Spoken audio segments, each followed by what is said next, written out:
soy Florentina Gamarro. Les doy la bienvenida a un nuevo episodio de nuestro podcast semanal. A partir de los recientes, desafortunados, aberrantes dichos de un psicólogo influencer argentino que se presenta como psicoanalista,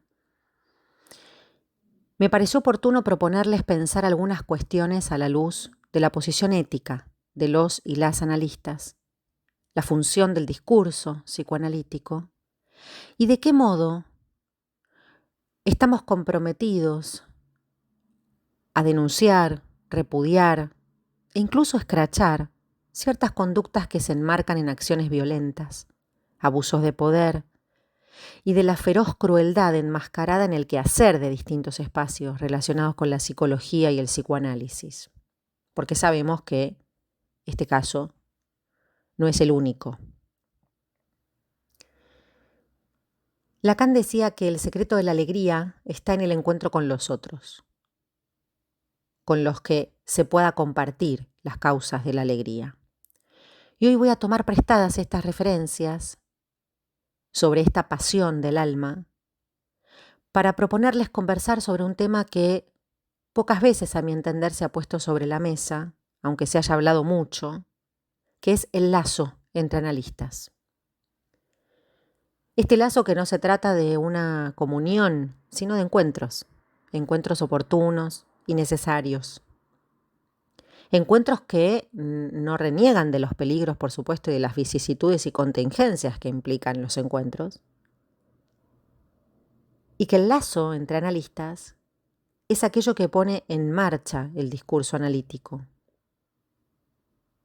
En la medida en que este discurso va a venir a ponerse en cruz ante los otros discursos totalizantes, ¿no? El universitario, el amo, el capitalista, el histérico.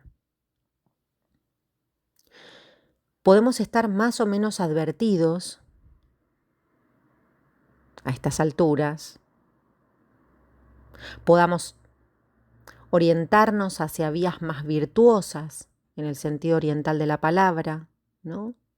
Allí donde el Dao, el Tao, es camino, pero también es voz, ¿no? Entonces, ¿de qué manera podemos pensar que ese camino, ese vacío medio, la ignorancia incluso, es precisamente aquello que va a volverse función? Entonces la pregunta sería, ¿qué distingue a este discurso psicoanalítico de los otros? En primer lugar, diría que el hecho de no cerrarse sobre sí mismo, ¿no? De no instaurarse como hegemonía ni jerarquización. Es un discurso que alza la voz, siempre más o menos incómoda, siempre soportándose en la transferencia de trabajo con otros, pero que se trata de un lazo que desempolva el adormecido y dogmático saber establecido, ¿no? Es decir, que forja una posición, una praxis en una trama, ¿no? Que sin perder su marca distintiva, aparece siempre a la mayor distancia posible de la opacidad y la crueldad, de embustes, de quimeras del poder, en cualquiera de sus formas, ¿no? Pero siempre frente a hostilidades y siempre frente a sujetos a la intemperie. Por eso retomo la pregunta, ¿de qué modo asumir el riesgo de poner en marcha una vía, ¿no? Que sin abandonar nuestro entusiasmo nos mantenga advertidos de que los no incautos, los que se creen demasiado astutos, no solamente se pierden, sino que también cometen los abusos de los que hoy estoy pretendiendo conversar? ¿Cómo pensar nuestro quehacer estando advertidos de las hegemonías y los saberes establecidos que acechan? Bueno, este puede ser un modo posible, ¿no? Leernos, escribiendo, haciéndole lugar a la pluralidad, sin aplastar las singularidades. Siempre un modo indómito, ¿no? Bordeando lo imposible, pero por sobre todas las cosas, escuchándonos. Me voy a servir de algunas referencias en torno a los afectos y afectaciones de los y las analistas, por eso comencé mencionando la alegría, luego la ignorancia, y ahora les propongo que hablemos de la tristeza. Recordemos que la tristeza era definida por Lacan como cobardía moral.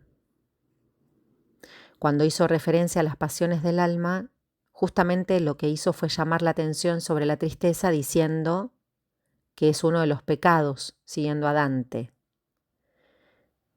Mientras que ya en el seminario sobre los escritos técnicos de Freud afirmaba que la alegría es una dimensión que está más allá de la categoría del goce. Es una plenitud subjetiva limitada por el carácter, pero una categoría que se ubica más allá del goce.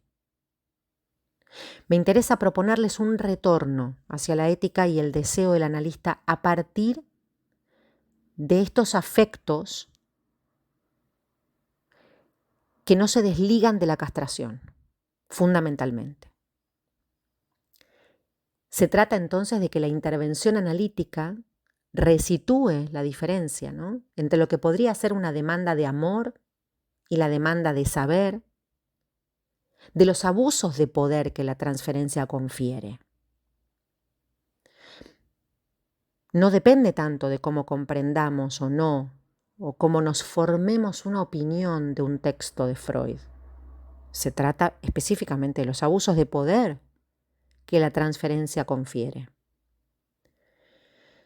Para trabajar como lo hacemos, con el goce, con el dolor de existir, con el fuera de sentido, no podemos renunciar a los afectos que están fuertemente imbricados con nuestra función, ¿no?, nuestra función de deseo de analista. Porque hay afectaciones que no pueden carecer de su articulación con la ley. Entonces, retomemos un poco. Aquellas primeras pasiones de las que se ocupó Lacan, las del ser, se diferencian de las del alma, ¿no?, porque afectan al sujeto respecto de su relación con el lenguaje. Mientras que las pasiones del alma están haciendo referencia al objeto. Por eso las tomo. Porque en función de estos dos grupos de pasiones, es que vamos a poder ubicar lo propio de la ética del psicoanálisis. Las pasiones del ser, como les decía, se escenifican en relación al otro. Amor, odio, ignorancia, que luego Lacan las va a reunir bajo el término de odio-enamoramiento, ¿no?, nombre precisamente con el que él va a ubicar los escollos de la relación transferencial. Pero conciernen al sujeto del inconsciente, ¿no?, respecto de la falta en ser, que tiene que vérselas con la cuestión de la incompletud. Si bien en el síntoma y en la transferencia podemos ubicar la relación al otro, también es importante considerar la dimensión de lo uno, ¿no?, que no es menos importante. Con esto nos vamos a referir al cuerpo, al goce y a todo aquello que no queda de lado, ¿no?, precisamente porque no tiene que ver con el sentido, ¿no? Es decir, ¿qué pasa con todo lo que no está sujeto a la ley? En un análisis están presentes estas dos dimensiones, ¿no?, la del sujeto como sujeto del inconsciente y la del objeto. En televisión, Lacan retoma el tema de las pasiones y se va a ocupar de las del alma. Recién mencionábamos las del ser. Esta vez no va a ponerlas en relación al otro, sino respecto del ser hablante con su propia alma, dice, ¿no? Y entonces se va a referir a estas pasiones ya spinozianas: tristeza, mal humor, felicidad, tedio, gratitud. También habla del saber alegre. Y va a decir que ya no están relacionadas con la alienación, sino con la separación. En este sentido, entonces, hay pasiones que nos introducen en la cuestión de la función del analista, y las llamadas del alma son las que refieren al objeto y no al otro. Por eso es que lo que va a estar en juego acá es el cuerpo, el goce, el uno, y por eso destaco acá la cuestión ética. La primera pasión es la tristeza. Teníamos la tristeza, la gratitud, el tedio, el mal humor, pasiones que cabalgan a nivel del fantasma y constituyen precisamente esa estofa con qué hacer el análisis. Y muchas veces revelan y ponen a jugar el fantasma del analista. Entonces, ¿qué sucede con la posición de los y las analistas respecto de estas pasiones?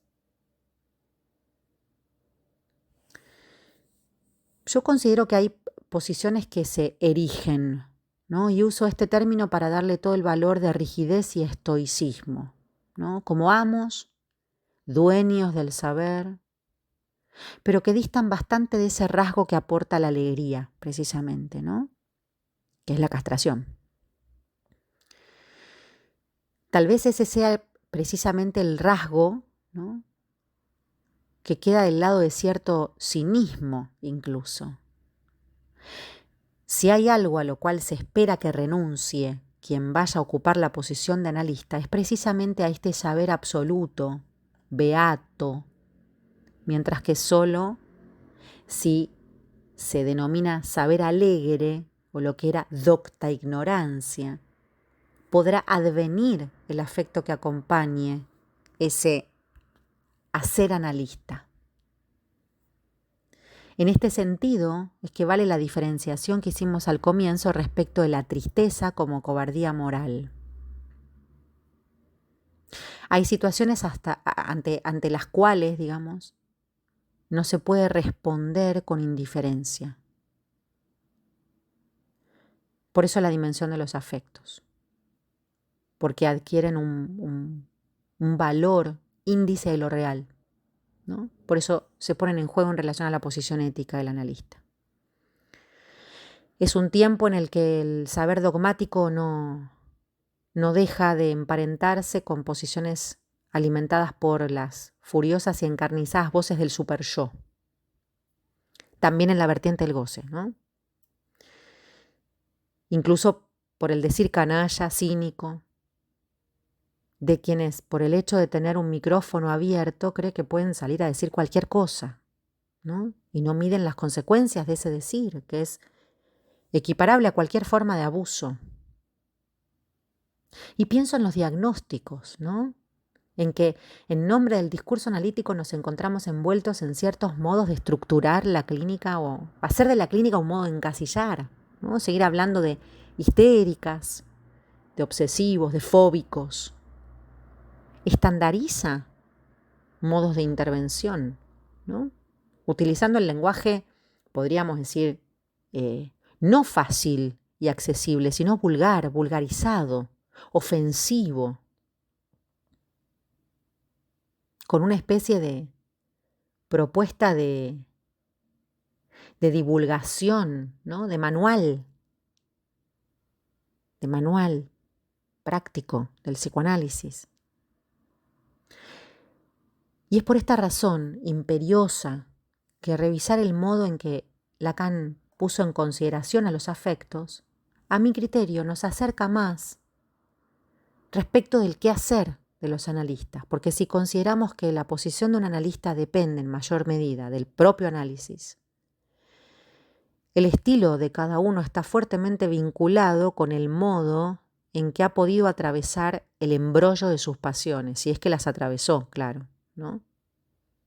Por supuesto que la revisión teórica nos ayuda, pero no nos salva de las canalladas. En este sentido, los afectos son también un signo de una posición asumida, aunque podría ser una posición oscura, insondable, ¿no? Es esa que implica precisamente que pensemos hasta qué punto se han desandado los caminos del goce. Del analista no se espera que opine, ¿no? Ni que ponga a jugar en la interpretación algo que no sea estrictamente lo relacionado a su función. Y la transferencia pone en juego ciertos obstáculos que son inherentes a la práctica y pueden ponerla en jaque, pero también el analista no puede manipular, ¿no?, de manera obscena ni perversa, ni al servicio de su goce, ni de su fantasma. Es por esto que, además de no descuidar los desarrollos conceptuales, podamos entender las consecuencias del poder que nos confiere estar analistas. ¿Qué cuestiones pueden poner en jaque entonces a la transferencia y su maniobra del lado del analista? Ya no solo del lado del analizante, del lado del analista.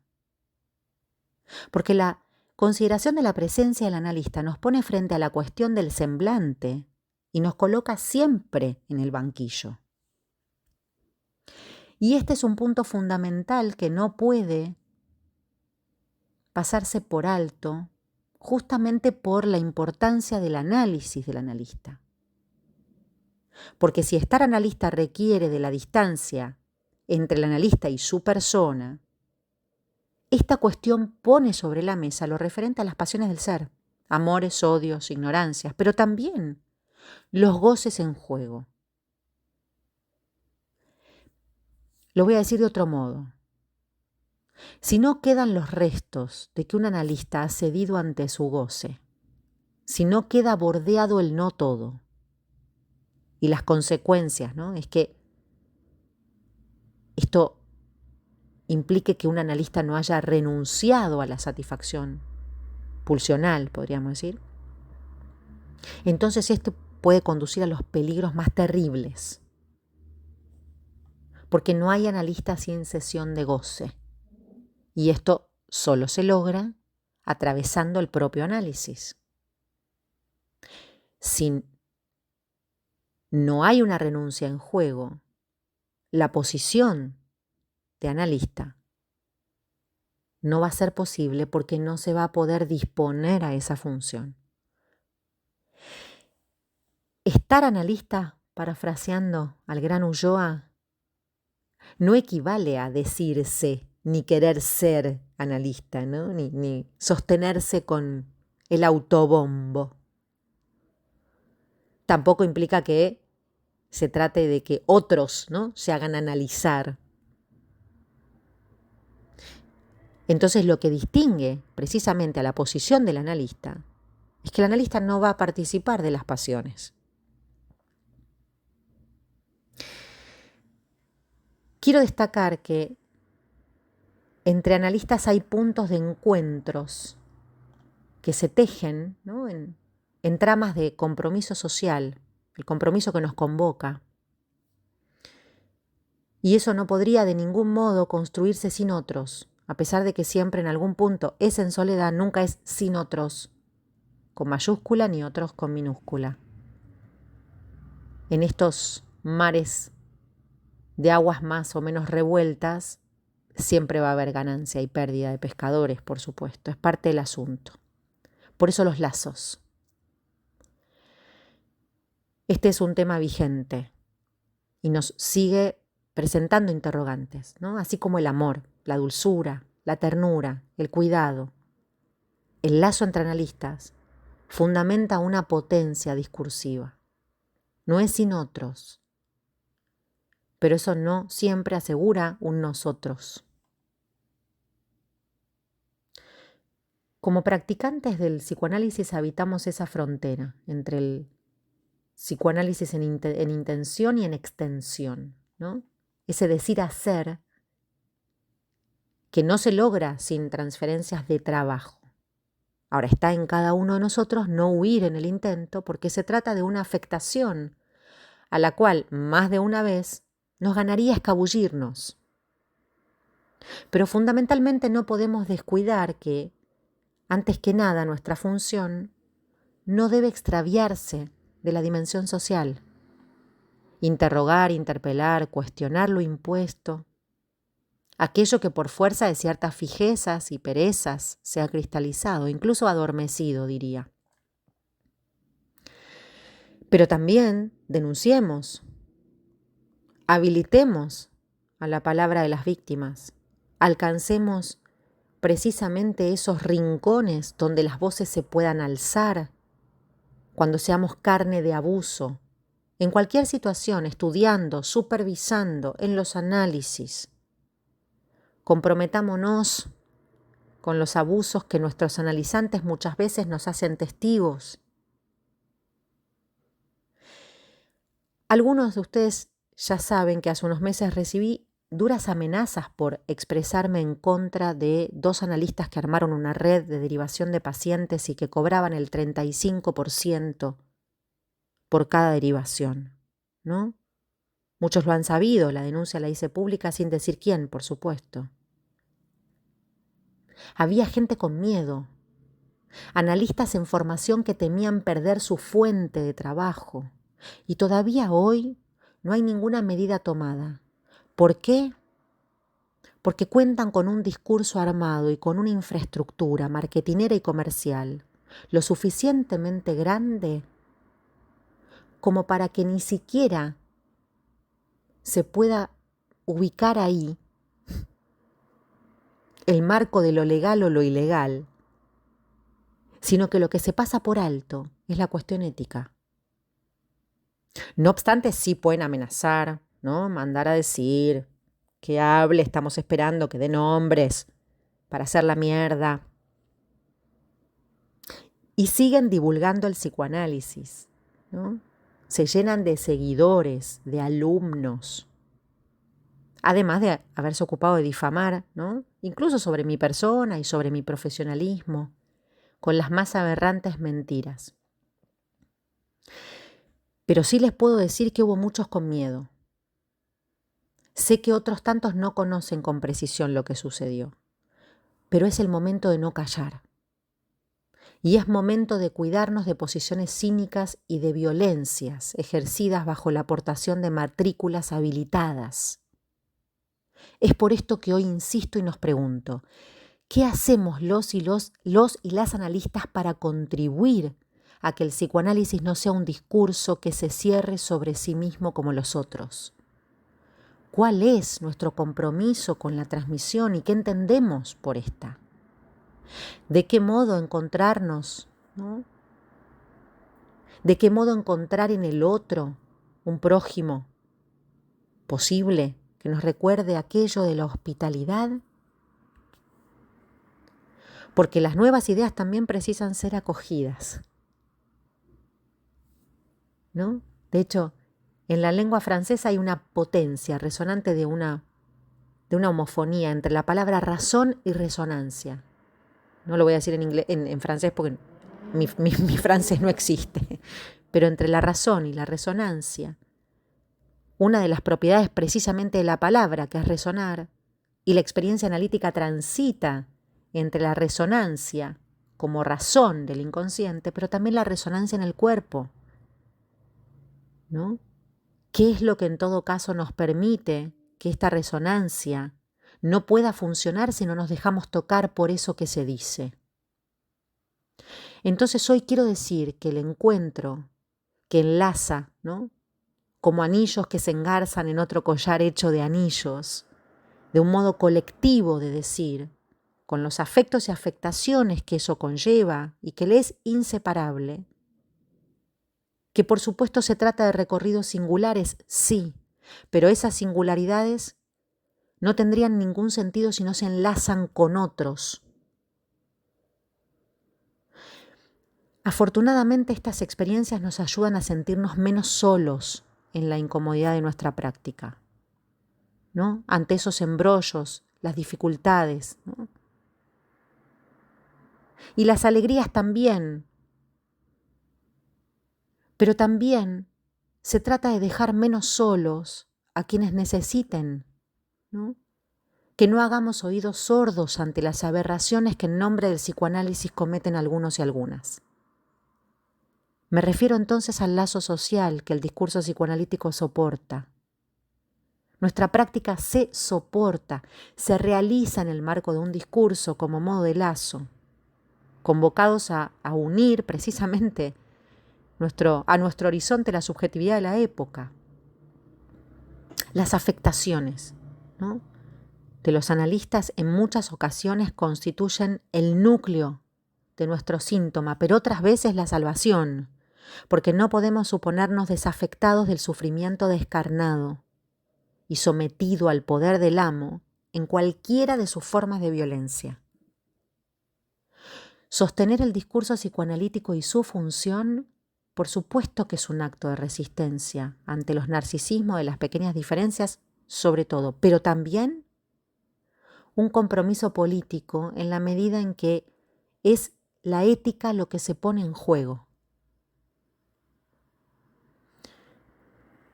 Y al mismo tiempo, en esto de los afectos espinocianos, además de la alegría, está la indignación, ¿no?, que es esa capacidad de vernos afectados y afectadas cuando se le hace mal a un otro, al prójimo. Eso sería poder hacer con el asombro, ¿no?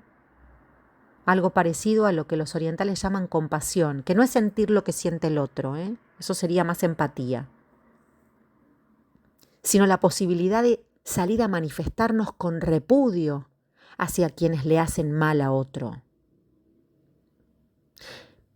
No me refiero solo a salir a marchar a las calles, eso por supuesto, sino también a que haya algo del orden de un repudio social y comprometido frente a algunas acciones. A veces, al contrario, ¿no?, menospreciamos, restamos importancia, entramos en el marketing, seguimos en el no te metás. Y la crueldad sigue siendo un deseo que excita a hacer daño. Entonces, espinocianamente hablando, ¿no?, hay algo que me parece esencial, que es la clemencia, que en sí no es una pasión como las otras, sino que es una potencia del alma, ¿no? Entonces podría haber una salida, ¿no? La clemencia no es la venganza. Al contrario, la clemencia apacigua. Entonces en esta combinación, ¿no?, la indignación y la clemencia, por ahí hay una vía. Por eso es que me interesa destacar estos afectos, alegría, indignación, clemencia. Las pienso como afectaciones que hacen lazo. La ternura puede ser un hecho político, ¿no? Alguna vez también manifestó Ulloa. Un hecho político cuando se manifiesta como respuesta reparadora frente a la crueldad. Es un acto que escapa a la coacción y rehúsa al pacto con la violencia que impone el cinismo, la canallada.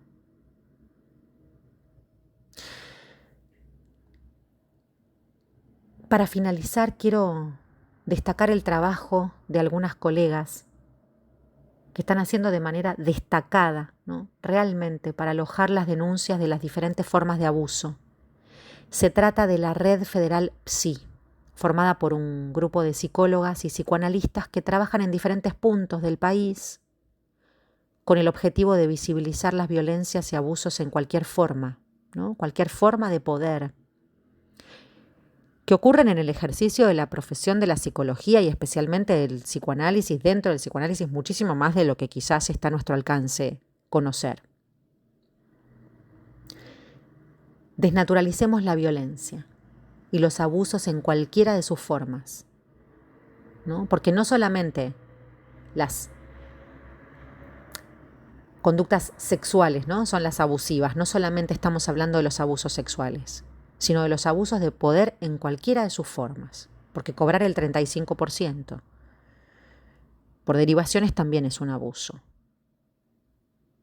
Estudiantes y analistas en formación, pacientes, analizantes, supervisantes, víctimas de estos actos violentos pueden comunicarse, acercar su testimonio para colaborar en medios de comunicación y de desinvisibilización.